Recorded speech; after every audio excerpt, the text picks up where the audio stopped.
Global পয়েন্টের পক্ষ থেকে সবাইকে স্বাগতম। অস্ট্রেলিয়ার ইসরায়েলি প্রেসিডেন্ট আইজাক হারজগের রাষ্ট্রীয় সফরকে কেন্দ্র করে ব্যাপক মনোযোগ সৃষ্টি হয়েছে। এই সফর দুই দেশের কূটনৈতিক সম্পর্ক জোরদার করার পাশাপাশি বাণিজ্য, প্রযুক্তি এবং সাংস্কৃতিক সহযোগিতা বৃদ্ধির উদ্দেশ্য বহন করেছে। স্থানীয় সময় সোমবার সিডনিতে প্রেসিডেন্টের উপস্থিতি নিয়ে হাজার হাজার মানুষ প্রতিবাদে অংশ নেন। মানবাধিকার এবং ফিলিস্তিনি জনগণের পক্ষে সমর্থকরা শান্তিপূর্ণ সমাবেশ ও মিছিল পরিচালনা করেন। এ সময় কিছু প্রতিবাদকারীকে নিয়মিত প্রশাসনিক প্রক্রিয়ার অংশ হিসেবে সাময়িকভাবে গ্রেফতার করা হয়েছে। পুলিশের পক্ষ থেকে মরিচের স্প্রে এবং কাঁদুনে গ্যাস ব্যবহার করা হয়েছে। স্থানীয় প্রশাসন এবং নিরাপত্তা বাহিনী সফরের সময় শান্তিপূর্ণ পরিবেশ নিশ্চিত করতে সর্বোচ্চ পর্যায়ে নজরদারি চালিয়েছে।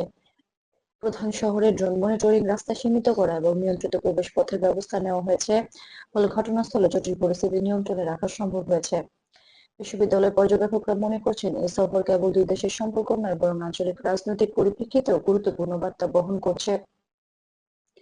বিশেষত মধ্যপ্রাচ্য এবং ফিলিস্তিনি পরিস্থিতি নিয়ে আন্তর্জাতিক পর্যবেক্ষকদের জন্য এটি একটি গুরুত্বপূর্ণ পর্যবেক্ষণ ক্ষেত্র। মিডিয়া রিপোর্ট অনুযায়ী, প্রেসিডেন্ট সফরের সময় দুই দেশের মধ্যে বাণিজ্য ও প্রযুক্তি চুক্তি, সাংবাদিকদের জন্য ব্রিফিং এবং মানবাধিকার সংক্রান্ত আলোচনা হয়েছে। আন্তর্জাতিক সংবাদ সংস্থা যেমন বিবিসি, রয়টার্স এবং আল জাজিরা এই সফরে খবর প্রকাশ করেছেন। অস্ট্রেলিয়ান প্রশাসন সাধারণ মানুষের জীবনযাত্রা ও মৌলিক পরিষেবা বজায় রাখতে নজরদারি অব্যাহত রেখেছে। মানবিক সহায়তা, নাগরিক সুরক্ষা এবং তথ্যের যথাযথ পরিবেশনার মাধ্যমে পরিস্থিতি নিয়ন্ত্রণে রাখা হয়েছে। বিশ্লেষকরা মনে করছেন, বর্তমান সফর এবং প্রতিবাদ উভয়ই আন্তর্জাতিক কূটনীতি এবং আঞ্চলিক স্থিতিশীলতার জন্য গুরুত্বপূর্ণ।